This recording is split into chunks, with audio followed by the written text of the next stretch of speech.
Hemos terminado el libro anterior, que era el libro de Ageo. Y ahora vamos para Zacarías. Un desafío grande, así que prepárese. Y le aconsejo que no se pierda ninguno de los domingos en el tanto pueda, porque perderíamos la secuencia y ya después venir, y es complicado. Este libro es un libro que, de igual manera que todos los otros 65, son palabras de Dios y es útil para enseñar, redarguir, corregir e instruir en justicia, a fin de que seamos preparados para toda buena obra. Así que este libro, aunque sea desafiante y aunque mezcle algunos elementos que quizás no hemos visto hasta ahora, abra su mente y su corazón al Señor, a su palabra. Propóngase escuchar y atender al Señor. Voy a pedirle que vaya a Zacarías capítulo 1 y vamos a estar leyendo los primeros 6 versículos. Podemos decir que esta es una introducción al libro, estos primeros 6 versículos. Y dice de la siguiente manera: en el 8º mes del 2º año de Darío, vino palabra del Señor al profeta Zacarías, hijo de Berequías, hijo de Ido, diciendo: el Señor se enojó mucho contra sus padres. Diles pues, así dice el Señor de los ejércitos: vuélvanse a mí, declara el Señor de los ejércitos, y yo me volveré a ustedes, dice el Señor de los ejércitos. No sean como sus padres, a quienes los antiguos profetas proclamaron diciendo: así dice el Señor de los ejércitos, vuélvanse ahora de sus malos caminos y de sus malas obras. Pero no me escucharon, ni me hicieron caso, declara el Señor. Sus padres, ¿dónde están? Y los profetas, ¿viven para siempre? ¿Acaso no alcanzaron a sus padres mis palabras y mis estatutos que yo ordené a mis siervos los profetas? Por eso se arrepintieron y dijeron: como el Señor de los ejércitos se propuso hacer con nosotros conforme a nuestros caminos y conforme a nuestras obras, así ha hecho con nosotros. Este profeta inicia de una forma muy confrontativa. Y si quisiéramos entender en esencia lo que el mensaje del texto debe provocar en nosotros, no lo que dice el mensaje, eso lo vamos a ir viendo en el tiempo, pero lo que está buscando el profeta en nosotros es lo mismo que buscó en los que escuchaban. Versículo 3: diles pues, así dice el Señor de los ejércitos, vuélvanse a mí, declara el Señor de los ejércitos, y yo me volveré a ustedes, declara el Señor de los ejércitos. Esta es la reacción que se quiere provocar, y vamos a desarrollar entonces todo el libro con una serie de eventos, con una serie de visiones, que por favor no se pierdan los detalles. Trate de ver el libro de manera integral y de recordar que lo que se está buscando de parte de Dios en voz del profeta es que nos volvamos a Él para que Él se vuelva también a nosotros. Fíjense que le anoté: Dios cumplirá sus promesas. El libro tiene como propósito que nosotros veamos a Dios, cómo Él va cumpliendo y cómo cumplirá sus promesas. Y como Dios es fiel, ¿cómo responderemos nosotros a la fidelidad de Dios? También siendo fieles, volviéndonos a Él, como dice el profeta, para que el Señor vuelva a nosotros. Así que el libro tiene un mensaje muy directo. ¿Qué nos hace ver esa imagen que ustedes ven ahí? Un hombre, ¿qué más? Como un amanecer, sí, parece.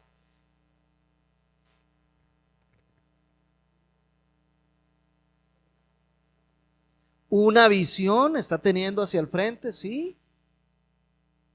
Como que está viendo a lo lejos y hay algo que está ocurriendo allá, ¿verdad? Y está admirando lo que está hacia lo lejos. Bueno, la idea de que hiciéramos, de que me ayudaran cuando me ayudaron a hacer esa imagen, es precisamente tratar de transmitir un poco lo que está ocurriendo en el libro de Zacarías. El libro de Zacarías está viendo hacia adelante, está viendo hacia el futuro. Es cierto que trae un mensaje para el presente de los que estaban ahí viviendo, sí, pero el libro está viendo hacia el frente, ¿ok?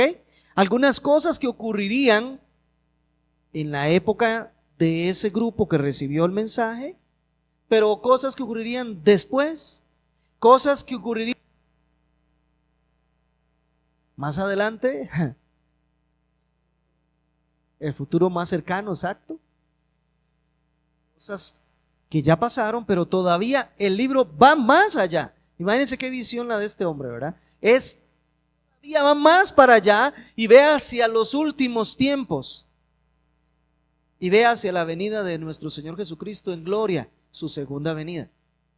Entonces, este libro va a ser muy desafiante porque tenemos que ir observando en qué tiempo está, hacia dónde está mirando, para que no nos vayamos a confundir. ¿Ok? Muy bien, avancemos. Tiene una estructura general este libro que podemos dividirlo, algunos lo dividen en dos partes, otros lo dividen en más. Yo creí oportuno dividirlo en 5 porciones. ¿Ok? Primero hay una introducción, que es la que leímos hace unos minutos. Los primeros 6 versículos traen una introducción y hay un llamado ahí, como ustedes lo leyeron conmigo, un llamado al arrepentimiento, a volverse a Dios. Y la pregunta es, ¿por qué no está ahí? ¿Arrepentirse de qué? ¿Volverse de qué? Bueno, eso es lo que vamos a estar viendo en el contexto. Luego de eso viene una porción de 8 visiones que tiene el profeta. El profeta le dio a pasar una noche muy increíble, como las que a veces tenemos nosotros de no poder dormir, ¿verdad? Pero el problema es que nosotros a veces no podemos dormir por las preocupaciones, por un malestar estomacal, en fin. Este profeta no, este profeta pasó una noche en donde Dios quiso mostrarle una serie de visiones. Así que lo que vamos a encontrar en los capítulos que van desde el 1:7 hasta el 6:8 son 8 visiones que él tiene en una sola noche. Una noche un poquito dura, un poquito difícil, ¿verdad? Pero estas visiones tenían el propósito de alentar a los que estaban ahí a continuar con la reconstrucción del templo. Porque he aquí algo que había pasado por alto, pero ustedes ya lo deben saber. Zacarías es contemporáneo de Ageo. Y si ustedes comienzan a leer el libro de Ageo, Ageo tiene palabra del Señor el mes 6 del año segundo del rey Darío. Y después tiene otra profecía el mes 7 del año segundo de Darío. Y después tiene profecía el mes 9 del año segundo de Darío. Entonces, ¿qué pasó con el mes 8? Ahora sí vieron la introducción de este, ¿verdad? Dice claramente en el mes 8 del año segundo del rey Darío. Así que esas visiones que tuvo en una sola noche, los tuvo precisamente en ese mes. Así que estamos hablando exactamente del mismo grupo de personas de las que estuvimos hablando en Ageo. Es exactamente el mismo grupo y es a ellos que les está hablando. Y como parte de lo que Dios les está diciendo, Dios les está hablando por medio de Ageo y también les habló por Zacarías, dándoles aliento para la reconstrucción que ellos estaban realizando. Después hay un pequeño interludio ahí, los capítulos 7 y 8, bueno, terminando del capítulo 6 y el capítulo 7 y 8, hay un pequeño interludio. Hay, por decirlo de alguna manera, un pequeño paso, un intermedio, en donde hay unas esperanzas de la venida del Mesías. En términos generales, ¿verdad? Luego hay que desglosar cada uno, pero para que sepamos. ¿Qué sigue después de eso? Después de eso siguen dos oráculos o dos profecías que Dios da. Ya no son visiones que tiene el profeta, sino es palabra de Jehová que vino al profeta, tal como ocurrió con Ageo. ¿Ya? Se les llama oráculos o profecías. Y la primera de ellas tiene que ver con la primera venida de Cristo. Recuerden la clave de interpretación, la clave hermenéutica, Cristo. ¿Verdad? De Él es que se trata toda la escritura. La primera venida de Cristo. Y ustedes se van al capítulo 9 y el verso 1 y dice, oráculo de Dios por el profeta. O profecía, como dice nuestra versión, profecía. Y la última parte es, a partir del capítulo 12, del 12 al 14, es la segunda profecía que el pueblo escucha en voz del profeta. Y esta está referida a la segunda venida de Cristo. Ahora sí, nos damos cuenta que Él ve completamente hacia adelante. Él ve muy para adelante. Y recuerden, las profecías tienen sus propias características, ya lo vamos a ver, pero hay unas profecías muy particulares y son esas profecías que se les denomina profecías apocalípticas, o sea que combina el hecho de ser profecía con el estilo apocalíptico, ¿ya? De hecho, nosotros tenemos el estilo apocalíptico en varios libros de nuestra Biblia. Por ejemplo, Apocalipsis, ven, el hermano anda. Pero además de Apocalipsis tenemos también a Ezequiel, tenemos a Daniel, tenemos a Zacarías, que son profecías muy particulares, se les denomina apocalípticas, que revelan todo lo relacionado precisamente con los últimos tiempos. Así que no podemos leer Apocalipsis solito, tenemos que ir a leer Daniel, tenemos que ir a leer Ezequiel, tenemos que ir a leer Zacarías. Y algunas pequeñas porciones también de Isaías, hay que irlas a leer para tener una visión, ahora sí, completa, general. Mateo capítulo 24, 25 también. Entonces, esta es una estructura general del libro, digamos que una manera en que lo vamos a ir desarrollando nosotros. Ahora, por supuesto, como ven, son muchos capítulos y vamos a tener en cada uno que ir desglosando un poco más en este estudio. Vamos a ver qué pasó históricamente, el contexto que teníamos. Solamente una pequeña, un repaso pequeño, porque ya mucho de esto lo tenemos en Ageo. Y si usted no estuvo con lo de Ageo, entonces sí le voy a pedir que se devuelva. Ahí está en la página, ¿verdad? Y ahí está, usted se va y regresa y ve el contexto. Pero ¿qué tenemos así en términos generales?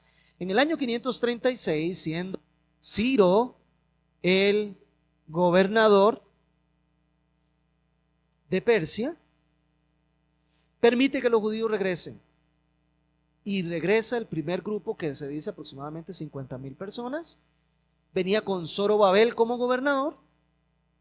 Y ellos regresan ¿de dónde? De Babilonia.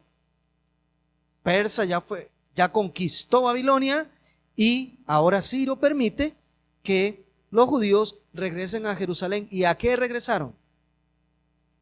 A construir el templo. Eso fue lo que Dios les ordenó. Último capítulo de segundo de Crónicas, primer capítulo de Esdras, ¿verdad? Así que ahí está, año 536.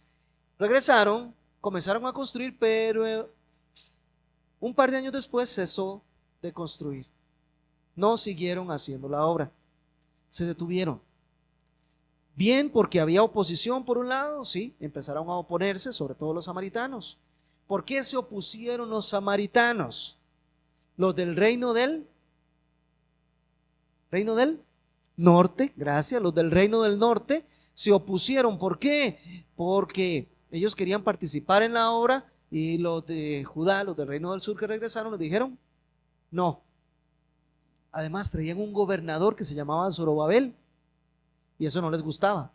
Sobre todo porque la manera en que estaba dividida políticamente para ser administrada toda esa región de Judea implicaba que el gobernador de Samaria tenía a cargo la porción de donde estaban los judíos de Jerusalén.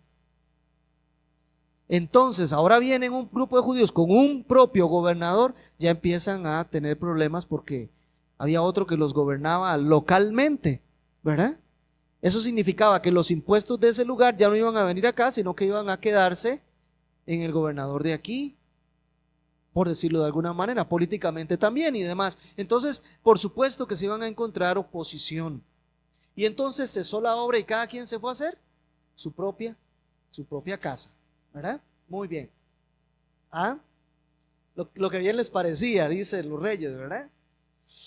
Ahora bien, en el año 520, ahí está, en el mes sexto del año segundo del rey Darío, es cuando comenzó el ministerio de Ageo y ellos reiniciaron la obra. ¿Recuerdan ya todo eso? Pasamos por ahí. Dios les habla acerca de las prioridades, Dios les dice acerca de la necesidad de ser santos, en fin, ya eso pasamos por ahí. Pero quiero pedirle que por favor vaya un momentico nada más al último versículo de Ageo. Al último versículo, o sea que es el capítulo 2, verso 23. ¿Qué dice?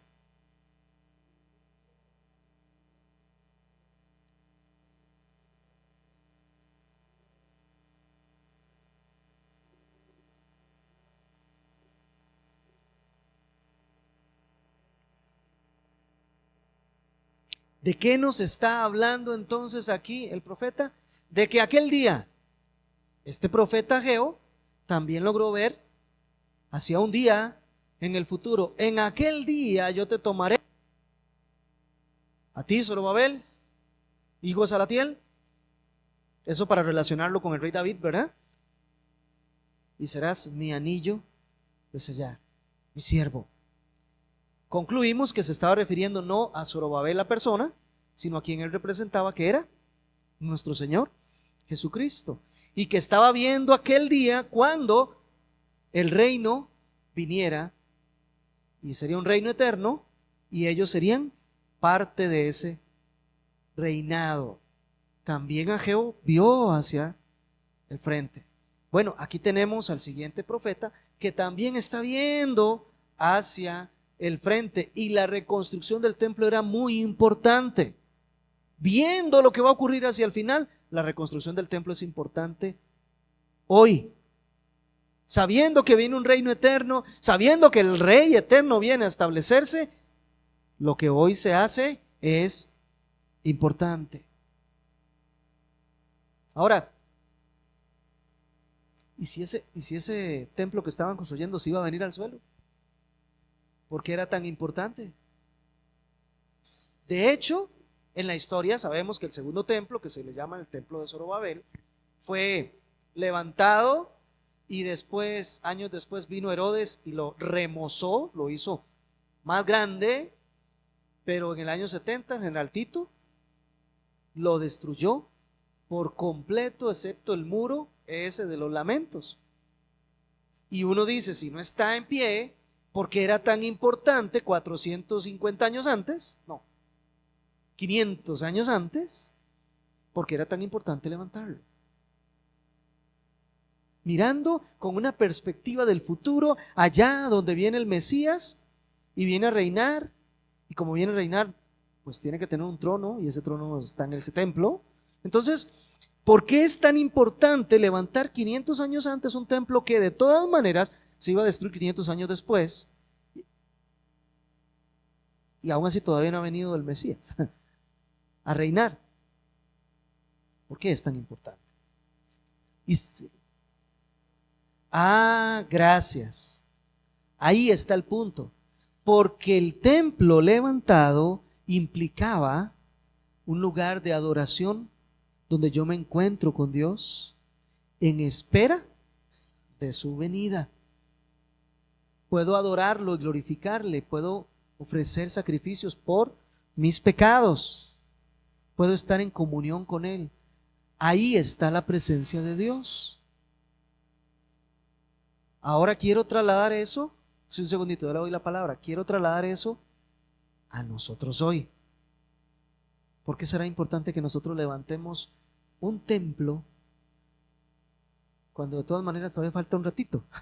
Tal vez es en la tarde, pero falta un ratito, ¿no? ¿Qué pasó?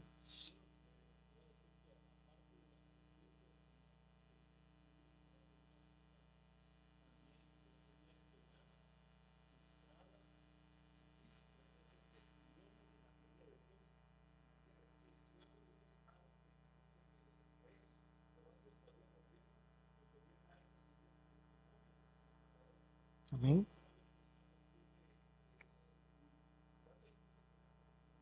A las naciones. Amén. Claro.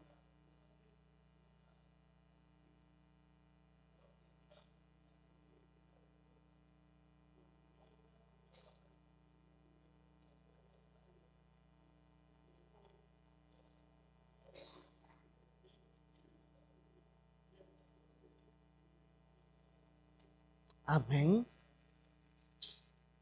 Claro. Y entonces ahora sí, volvemos a nosotros. A veces nos quedamos pensando, y bueno, si yo levanto este templo de adoración en mi vida, pero lo más que dice la Biblia, que en lo más fuerte son 80 años.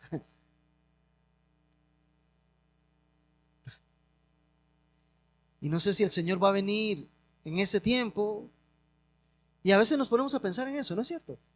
¿Para qué vamos a obedecer a Dios en esto si todavía falta mucho? ¿Para qué me voy a santificar? Sí, ¿verdad? Sí, así pienso yo. ¿Para qué vamos a orar? ¿Para qué nos vamos a santificar? ¿Para qué vamos a vivir una vida de obediencia? Y todavía falta mucho. Si todavía el Señor no viene, mucho cuidado con ese tipo de pensamientos. Mucho cuidado, porque a veces nos da por desistir ante la oposición, ante lo difícil que es obedecer, ante tantas cosas, nos da la tentación de desistir y decir, bueno, ¿para qué? De todas formas el Señor va a venir, de todas formas va a reinar, de todas formas ya estamos en Él. Entonces, ¿me entiendes? Mucho cuidado, porque el Señor quiere nuestra adoración en todo momento. El Señor exige de nosotros obediencia y santidad. Y nosotros, como bien nos dice el hermano Denis, tenemos que dar testimonio a los demás de que el Señor es nuestro gobernante, nuestro rey. Así que lo que Él diga que hagamos hoy, hoy lo vamos a hacer. Aunque sea destruido mañana, eso es lo de menos. Aunque este cuerpo lo tengamos que entregar, aunque se olviden de nosotros, lo que hoy tenemos que hacer, lo hacemos porque entendemos que Él es nuestro rey, que Él es nuestro Señor, que Él es nuestro gobernante. Pero no me voy a adelantar a la predicación, sigamos. En el 520 también inició el ministerio de Zacarías en el mes octavo, mientras Darío seguía reinando. Continuó la obra. Y en el 515, ¿qué ocurrió? Ya terminó la obra. Eran 5 años de realizar la obra y se terminó la construcción del templo. Ahora bien, en el interludio, Zacarías no solamente en el 520 tuvo sus visiones, sino que 2 años después, o sea en el 518, nosotros nos encontramos que él, por lo menos en ese tiempo, es cuando comenzó el periodo del interludio que había. Así que sabemos que al menos a ese punto.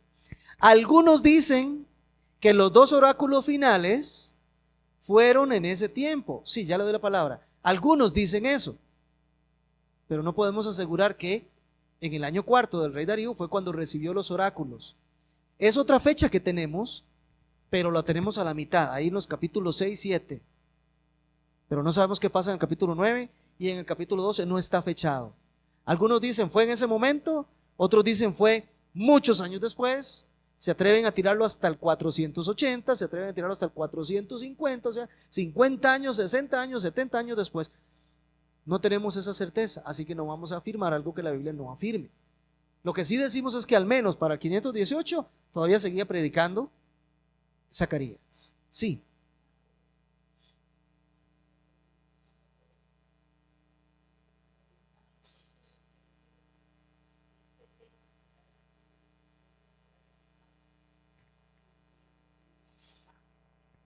Ajá.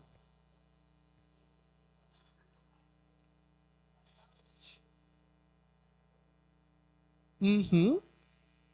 Como su cuerpo. Ajá. Era el mismo. Lo único que, vamos a ver, Zorobabel lo levantó. En el 515 lo terminó ese pueblo. ¿Ok? Y después Herodes empezó a remozar ese templo, que era el mismo, que estaba situado en donde estaba el templo de Salomón, pero que había sido destruido por Babilonia. En ese mismo lugar se levantó por Zorobabel el templo.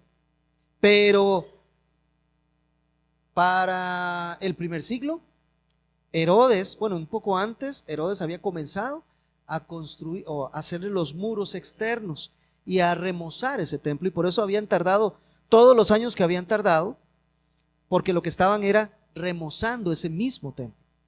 Por eso cuando se habla de esos 43 años, usted dice, pero no coincide con los 500 años. Es que fue que Herodes quiso hacerle un poco más a eso y hacerlo más grande. La intención de Herodes no era adorar a Dios, lo dejamos bien claro. Ese no era el interés de él. Él era idumeo. Él no era puro de los judíos, ¿ya? Él era de una raza mezclada, tirando allá a los samaritanos, ¿ya? Y lo que él quería era congraciarse con el pueblo judío para que lo trataran mejor como rey entre ellos, aunque él era representante de Roma. Entonces, para poder quedar bien con los judíos, lo que a él se le ocurrió fue: empecemos a remozar el templo de Zorobabel y tratemos de alcanzar ese esplendor que tuvo en algún momento cuando Salomón lo construyó originalmente. Entonces, por eso habían tardado. Y es lo que le dicen a Jesús, ¿verdad? Cuando van caminando, los discípulos dicen: mira, qué grande, cómo es este templo de hermoso, ¿verdad? Y es cuando Jesús les dice: no, este templo, pero ahora sí se refiere a él, en 3 días será levantado si ustedes lo destruyen, ¿verdad? Entonces, esa es la referencia.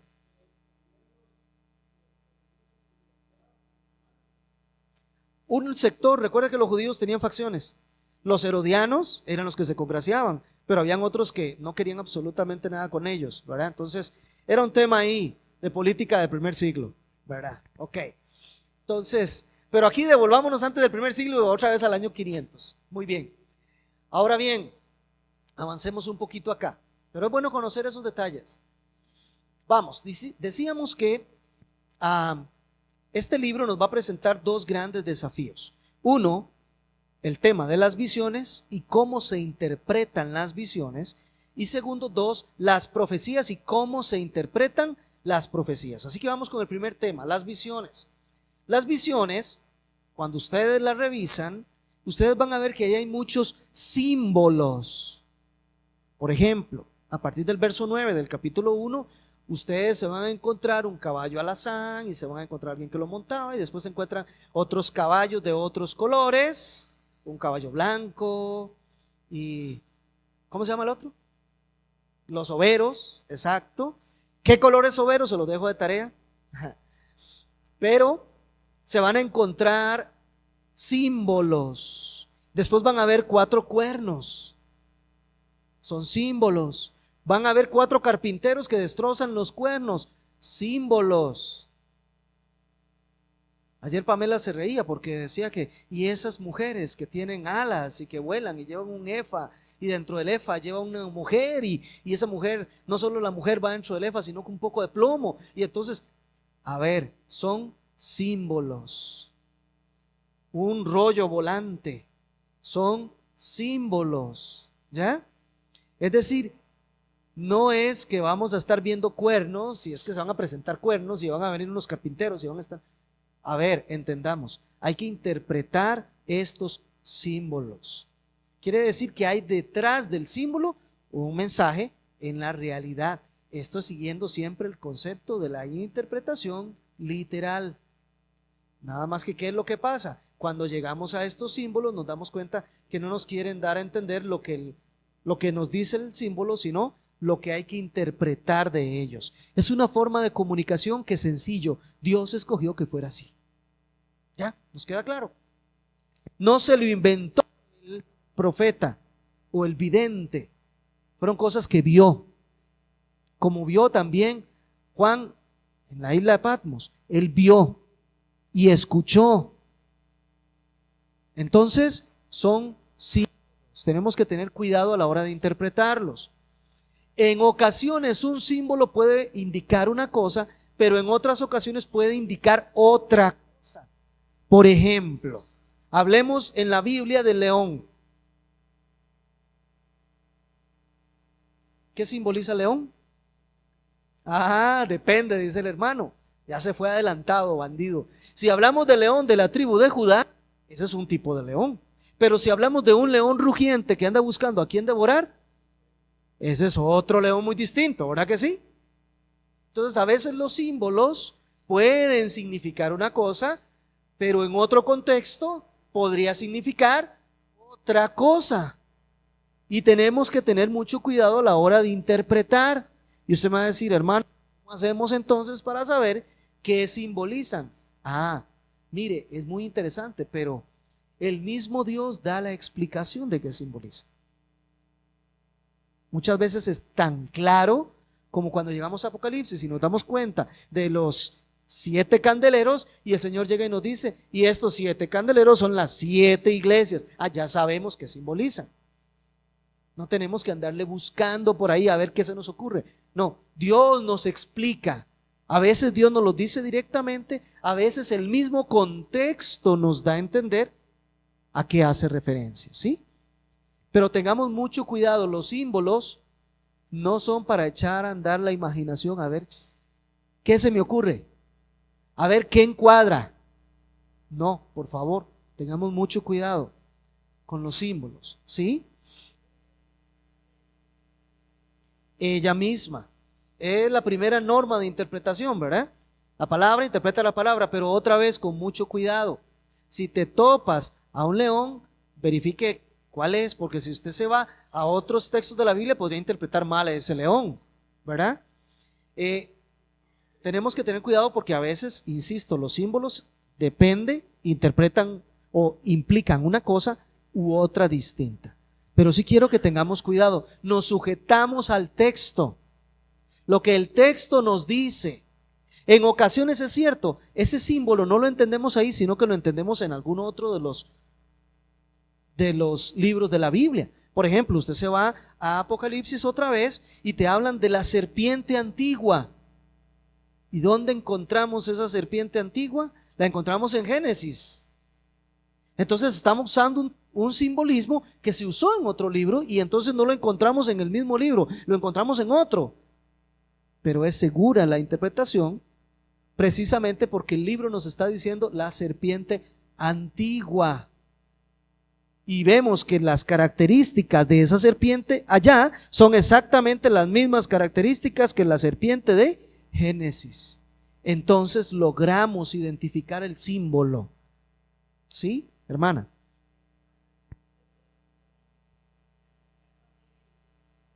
Uh-huh. De que se parece mucho. De que no encuentro otra que se parezca tanto, no encuentro otra que se parezca tanto. Ah, pero atrevernos así como a decirlo en un 100% requiere un estudio de el libro de Apocalipsis, así que dejémoslo ahí en stand-by, ¿sí?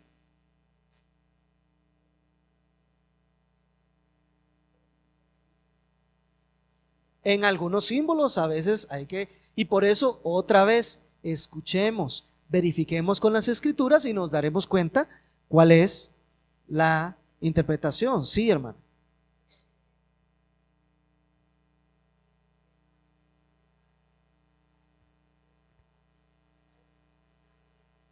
Ajá. Bueno, puede ser. Podría ser, sí, por eso le digo, cuando entremos al tema de Apocalipsis allá, mera, pues ahí veremos de qué se trata, ¿verdad? También sabemos que se habla de un sistema mundial de religión que combina todas las religiones, y algunos tienden a tirar por ahí a decir es un sistema que todavía no está en pleno, pero ya se está empezando a integrar. Entonces podría ser por ahí también. Pero otra vez, mejor no echemos a volar la imaginación, mejor sujetémonos a lo que tenemos ahorita y vamos sobre seguro. En ocasiones el contexto inmediato lo determina y en ocasiones se explica en otro libro. Pero quiero hacer una aseveración, una afirmación que es necesaria. Hoy Dios no está hablando por nuevas visiones. Es categórico. Hoy Dios no habla por visiones. Ya lo que Dios tenía que decir, ya se dijo. Lo que tenía que revelar y mostrar, ya se dijo. Ya no hay más. De hecho, usted se va a Hebreos capítulo 1 y verso del 1 en adelante. Dios, habiendo hablado muchas veces a nuestros padres por los profetas y de muchas maneras, por último nos ha hablado por el Hijo, a quien constituyó heredero de todas las cosas. La última palabra de Dios se llama Jesucristo. ¿Qué más necesitamos de Dios? Nada. ¿Por qué? Porque Él es la imagen misma de su sustancia. Todo lo que quieras ver de Dios está en Cristo y nada más. Dios no tiene nada más que revelar. Todo lo que tenía que revelar ya está en las Sagradas Escrituras. ¿Nos queda claro? No es posible que hayan pasado 2000 años y que Dios dice ahora, ok, faltaba revelar algo más. Vamos a darle a la iglesia una nueva visión. Entonces la iglesia estuvo con falta de visión o falta de una visión completa durante 2000 años. Imposible. Así que categóricamente Dios no habla hoy más por nuevas visiones. Si quieres escuchar a Dios en visiones, vaya y la lea en las Escrituras. Ahí están. Pero no hay más.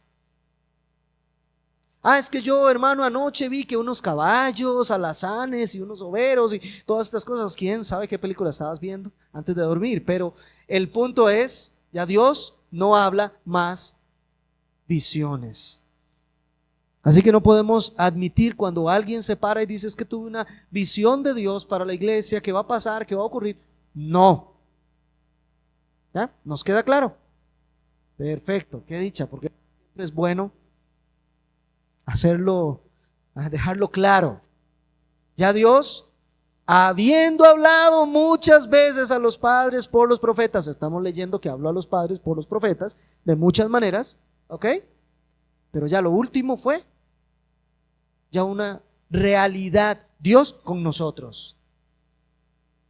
Entonces, por favor, esto tengámoslo bien claro. Lo segundo con que nos vamos a topar aquí son los oráculos o las profecías. Una cosa son visiones que involucran muchos símbolos y demás, y otra cosa son las profecías.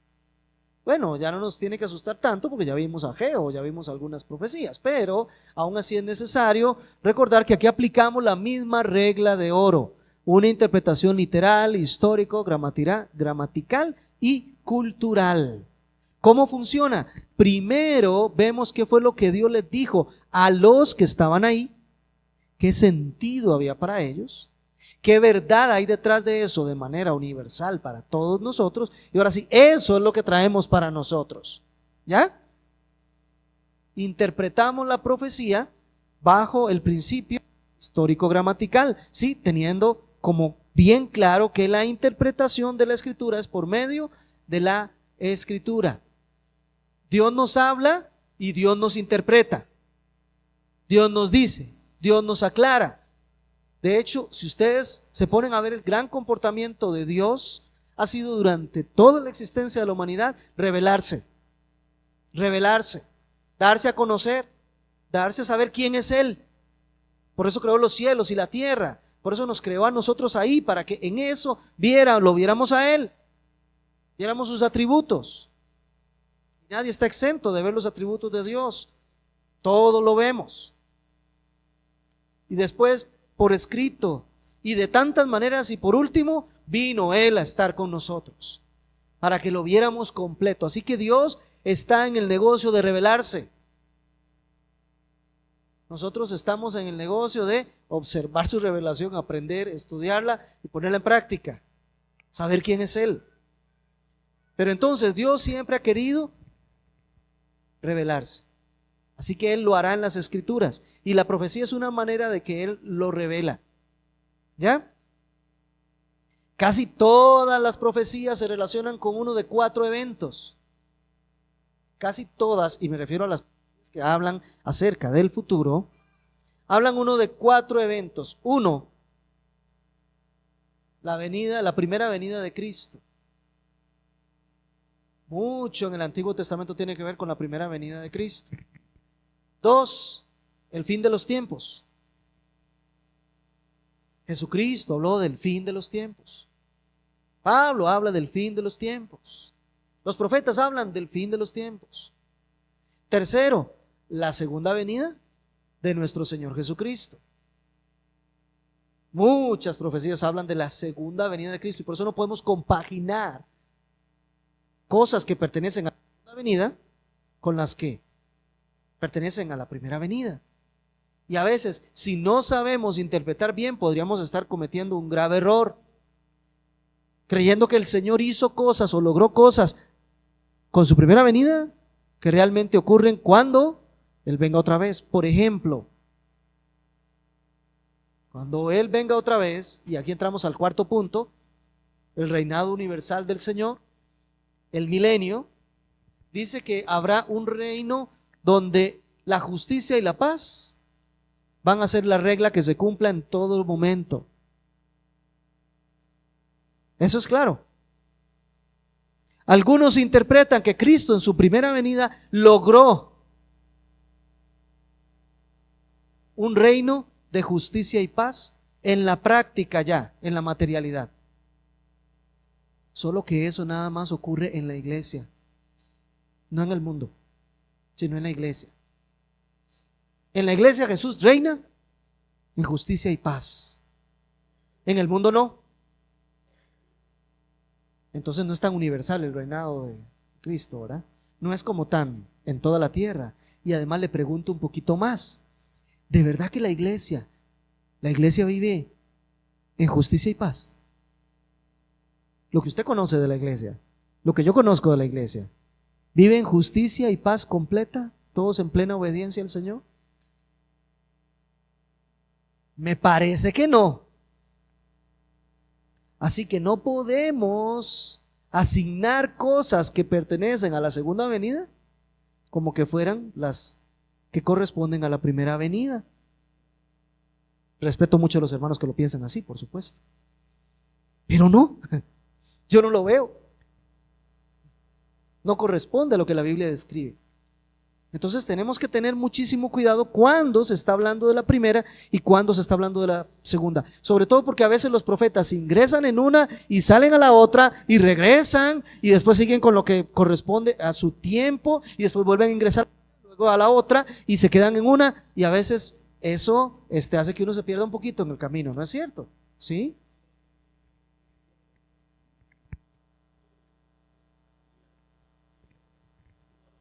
Isaías.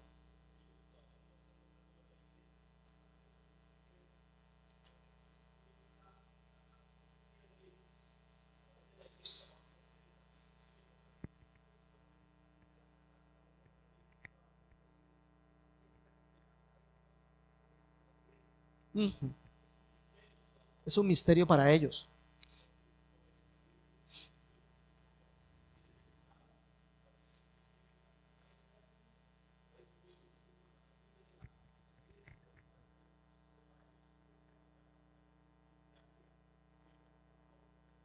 Exactamente. Claro, la iglesia, el tema de la iglesia, que para ellos no la veían.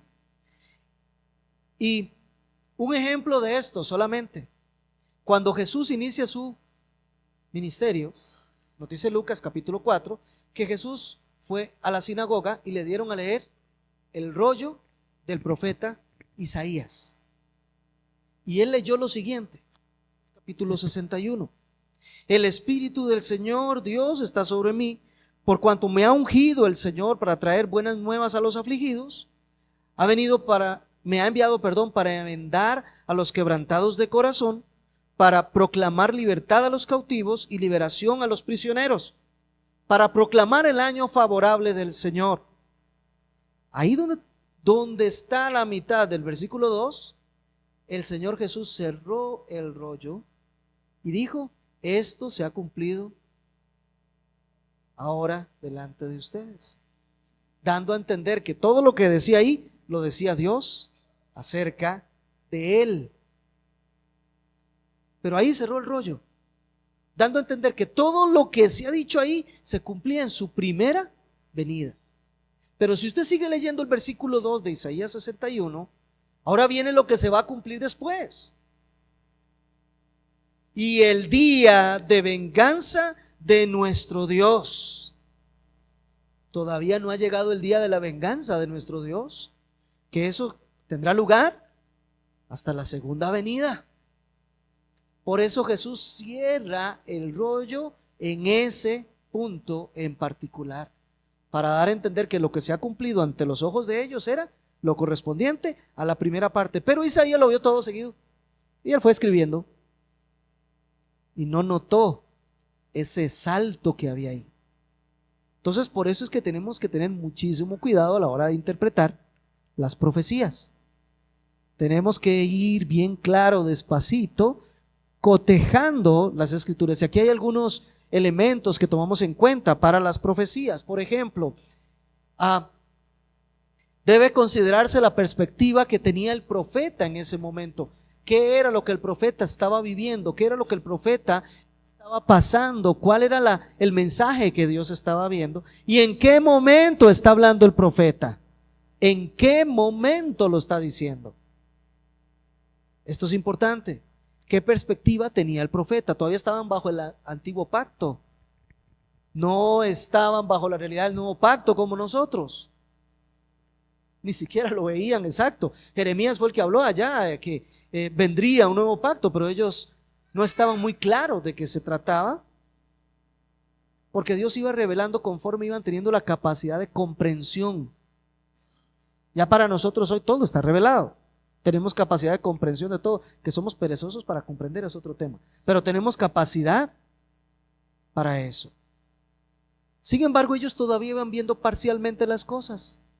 Y entonces hay que considerar lo que el profeta pensaba. Hay que tener una referencia panorámica. Veamos todo el desarrollo completo, desde Génesis hasta Apocalipsis, y ubiquemos las cosas donde van para que podamos comprender bien la profecía. Tercero, a veces hay algunas expresiones poéticas, es decir, incluyen a veces algunos símbolos también, a veces algunas figuras literarias que hay que aprender. Por ejemplo, Jesús habló en parábolas, pero fíjese que no era el primero. Ya desde el Antiguo Testamento muchos profetas usaron parábolas también. Entonces hay que tener esos cuidados. También la revelación progresiva de Dios, es lo que decimos. Él va revelando poco a poco las cosas, y entonces ahora sí, aquellas que no entienden muy bien van encuadrando donde tienen que ir. También hay una asociación primaria de la profecía. Generalmente la profecía, aunque muchas veces se refería a algo en el futuro, también tenían cierta aplicación en su momento. Isaías capítulo 7. Bueno, gracias, sí.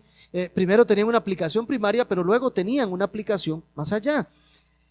Cuando dice que aquí la joven concebirá y dará a luz un hijo, eso tuvo una aplicación primaria allí. Así ocurrió. Para ellos, para una respuesta que ellos necesitaban.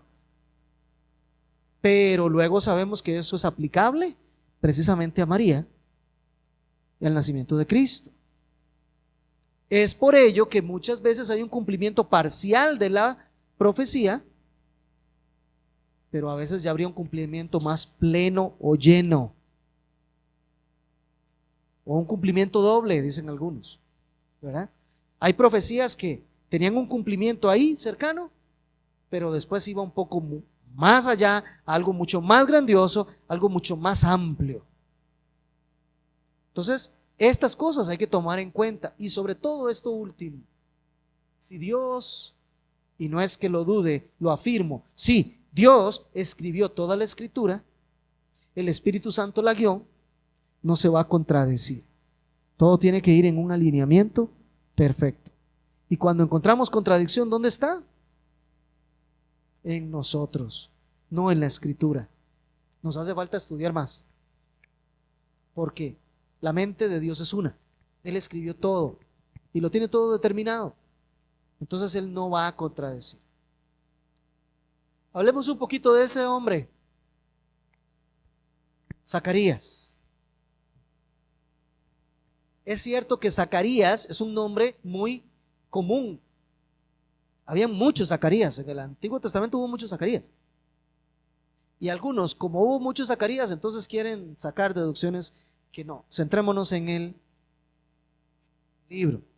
¿Qué significa Zacarías? El nombre significa Dios recuerda, Dios hace memoria, Dios tiene memoria. Y no es que Dios se le olviden las cosas y, ay, ahora me acordé. No, ese no es el recuerda como el de nosotros. Dios tiene en mente siempre y está quieto esperando el momento que Él determinó para las cosas que Él determinó, pero antes no. ¿Ya? Cuando nosotros leemos que Jehová recordó a Noé y su familia que estaba en el arca, no es que se le había olvidado que estaba ahí. Dijo, ay, qué torta. No, es que había un momento en que correspondía, ahora sí, hacer descender las aguas y sacar a Noé. Pero mientras todo eso estuvo antes, el Señor no tomó en consideración eso porque estaba para más adelante. Así que cuando dice Dios recuerda, no quiere decir que se le olvidó, simplemente que Dios lo tuvo más bien siempre en mente, esperando el momento oportuno, adecuado. Se dice en el capítulo 1, verso 1 y el verso 7 que era hijo de Berequías y este a su vez hijo de Ido. O sea, se menciona a su papá y se menciona a su abuelo. ¿Ya? Ido, ¿quién fue Ido? Ido fue un jefe de los sacerdotes que regresaron con Zorobabel y con Josué. Eso nos dice Nehemías capítulo 12, verso 4. Un sacerdote, jefe sacerdotal, regresó de Babilonia. Ese fue Ido. Pero además se nos dice que también regresó en ese tiempo Zacarías. O sea que regresó con su abuelo y se dedicó al mismo oficio de su abuelo. Es probable, pero aquí no está escrito en ninguna parte, así que solamente lo damos en grado de probabilidad.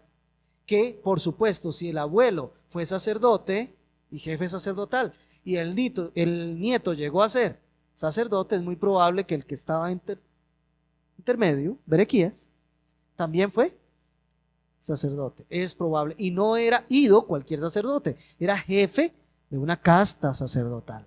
Entonces, con mucho más razón podemos decir que es muy probable que Berequías también fue sacerdote. Ahora, él es llamado, Zacarías es llamado hijo de Ido en Esdras 5.1 y en 6.14. Esto se puede deber a diferentes factores. Número uno, algunos dicen que es probable que Berequías hubiera muerto joven y entonces la gente siguiera relacionando a Zacarías simplemente como hijo de Ido. Exacto, como hijo de casa paterna, ¿verdad? Proveniente de Ido. Lo segundo es que estuviese tan a la par de su abuelo que la gente comenzara a identificarlo de esa manera, ¿verdad? Llegó a ser tan relevante entre el pueblo que la gente de una vez lo relacionaba con Ido. Pero bueno, independientemente, no te vayas a confundir por esa referencia, por favor. Él comenzó su labor profética, Zacarías, el mes 8 del año 2 de Darío, eso nos dice el capítulo 1.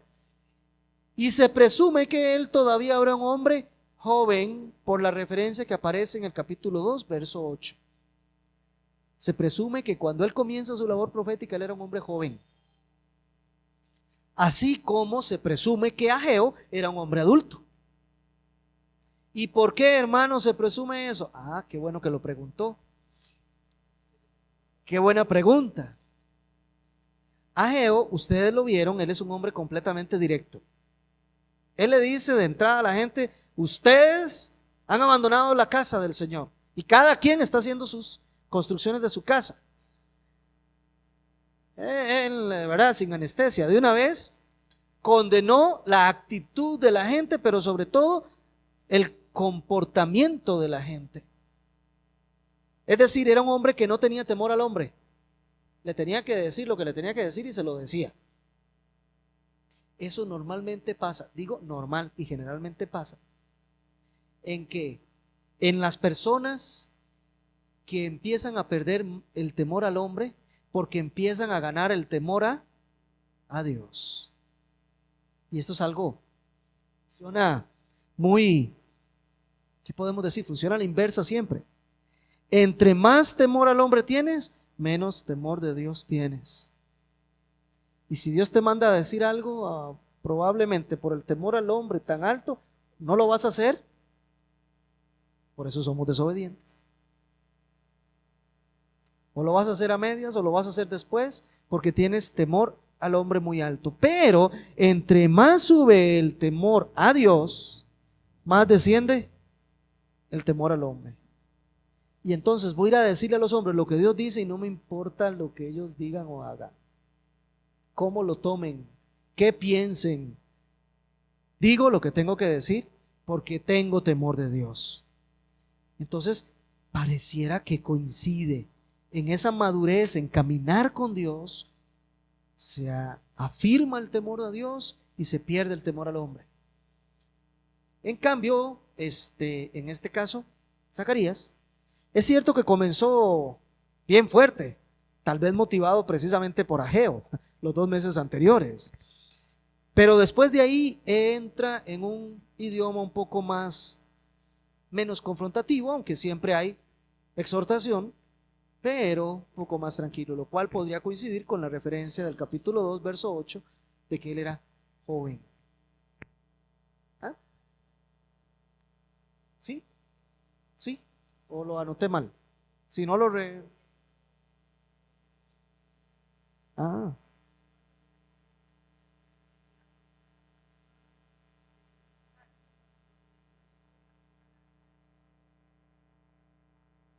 Bueno, vamos a revisar esa referencia, ¿le parece? Para la semana próxima. A ver cuál es la referencia. No sé si es el 2.4 o por ahí va. Que corra y corra. Bueno, vamos. Vamos. 2.4, ¿verdad? Ah, ok, 2.4. Entonces, por favor, corríjanlo todos ahí. Es 2.4. Muy bien. Qué dicha. Gracias, hermana. Siguió al menos hasta el año 4 de Darío, ¿verdad? ¿Sí?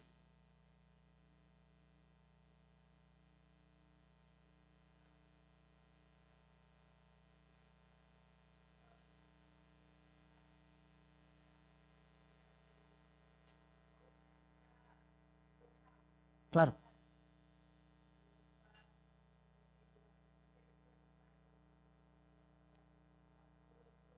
Ujú.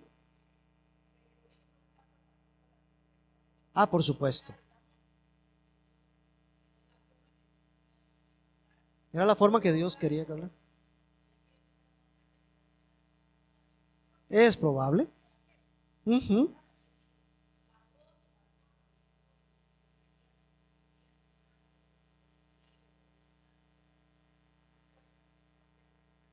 Por supuesto. De acuerdo, completamente. Ahora, no olvidemos que muchas veces, aunque Dios quiere el mensaje así de directo, tenemos ejemplo de un profeta que dijo: ay, Señor, mejor yo no voy a hablar esto, ¿verdad?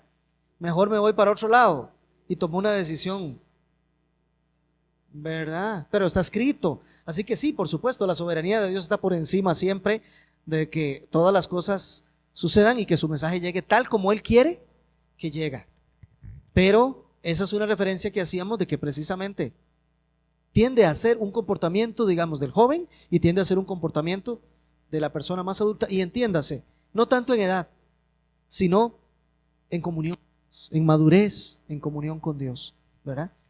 Por eso fue una referencia genérica. También, sí, exacto. Ok, Berequías, el papá de Zacarías, su nombre significa Jehová bendice. Eso significa. Y después Ido, el abuelo de Zacarías, a tiempo. Eso significa. Así que con solo esa referencia, ¿qué podemos decir del mensaje que está enviando el Señor solo con los nombres de los tres?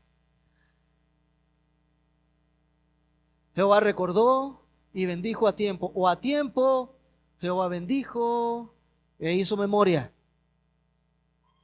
Zacarías, hijo de Berequías, hijo de Ido, a tiempo el Señor bendice, porque él recordó o porque hizo memoria. ¿Sabe? Ellos habían comenzado a construir el templo, tenían temor, no tenían muchos recursos.